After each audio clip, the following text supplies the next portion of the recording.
the surgery to go really well. So in the pre-surgical period, anything that the team can do to get the patient into the best possible shape in terms of pulmonary rehab, any other thoughts, comments? Yeah, I mean, again, optimizing medical management. We sometimes find these patients not optimized from an inhaler sort of regimen. Some of them may need, they might be in a COPD flare or infection or chronic infection. So this is where we can try to optimize them medically. Some of them may not have a lot of medical attention prior to lung cancer diagnosis. So this is where we step in and optimize them. And again, pulmonary rehab is a great option. It does take time, but even if we initiate it and the patient can start treatment, it's always helpful. Yeah, but it's certainly a multidisciplinary, and some patients may need oxygen, it's a lot of effort, but we want to get them. We want to get them to you optimized, so you can operate on them, you can give them the IO, and hopefully they'll tolerate it. And you mentioned smoking cessation before, Yes. so I'm a certified tobacco treatment specialist, and we incorporate smoking cessation throughout the whole care journey, no matter where they are.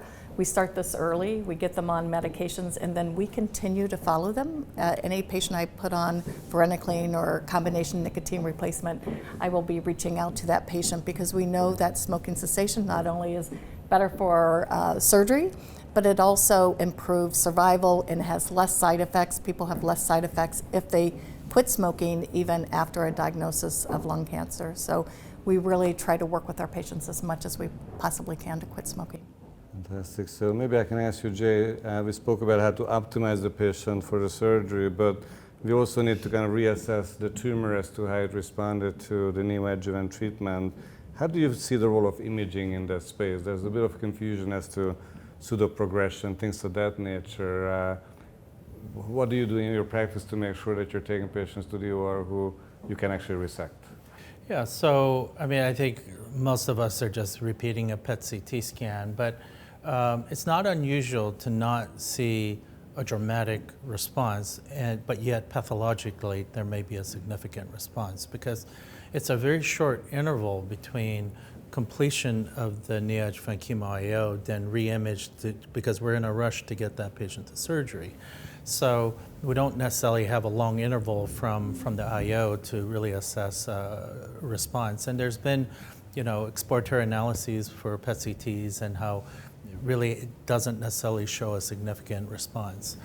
The other flip side is that, as you pointed out, there can be nodal reactive lymph nodes, and it can be anywhere in the body. So it's important to tissue pathologically confirm that really is a distant metastasis. I think surgeons sometimes get fooled where a hilar lymph node may light up or a mediastinal lymph node lights up, and that doesn't necessarily mean that the patient progressed. It may be reactive lymphadenopathy. So important to do, restaging, not necessarily routine restaging of lymph nodes, but if it's clinically, radiographically abnormal, to confirm that that's a metastasis.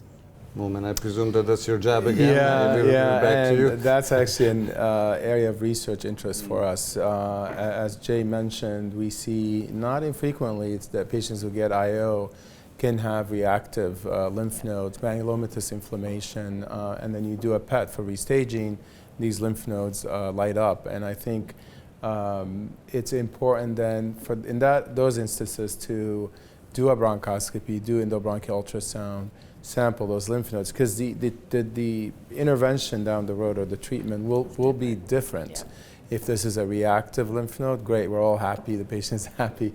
But if it's cancer spread, then I think for you guys, for the medical oncologist, that then changes the game, and maybe then take them out of the surgery if they haven't had surgery. So I think this is an important area that we're stressing.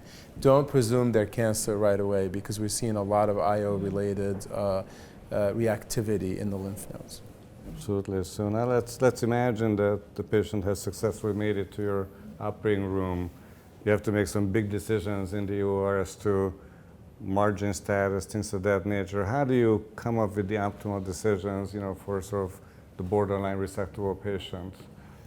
Well, you know, again, to me, the patient had to have resectable disease, and I had to be confident that that I could do a sleeve resection, or if the patient couldn't tolerate a pneumonectomy. But if they needed a pneumonectomy from the beginning, and they can't tolerate a pneumonectomy, I'm not going to offer that patient an operation, because I'm hoping that we're going to get the response that we want.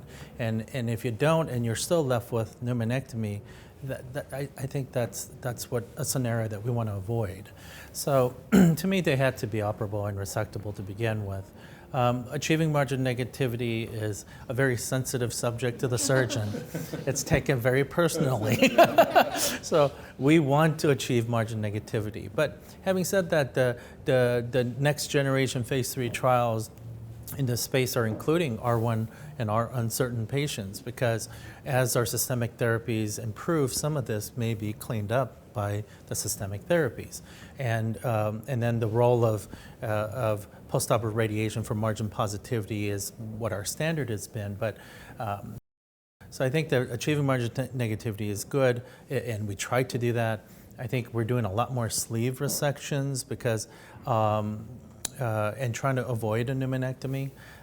But yes, all of those are still important factors. And maybe I'll have a follow-up question for you, Jay. There's emerging evidence and interest that maybe segmentectomy is as good as lobectomy and more of a lung-sparing surgery for the stage 1 cancer. What is your take on this? Are you, in your practice, are you trying to do more segmentectomy than lobectomy?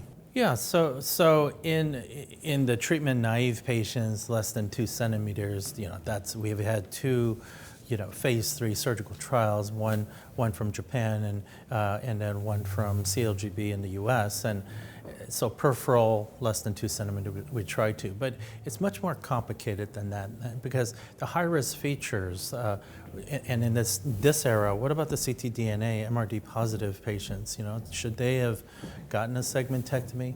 And maybe it doesn't matter because it's a systemic problem, right, and not a local problem, right? So, and the patients with high-risk features like visceral pleural invasion, LVI, you know, STAS, and all these other high-risk, poorly differentiated, all these factors play in whether it's appropriate to do a sublobar resection.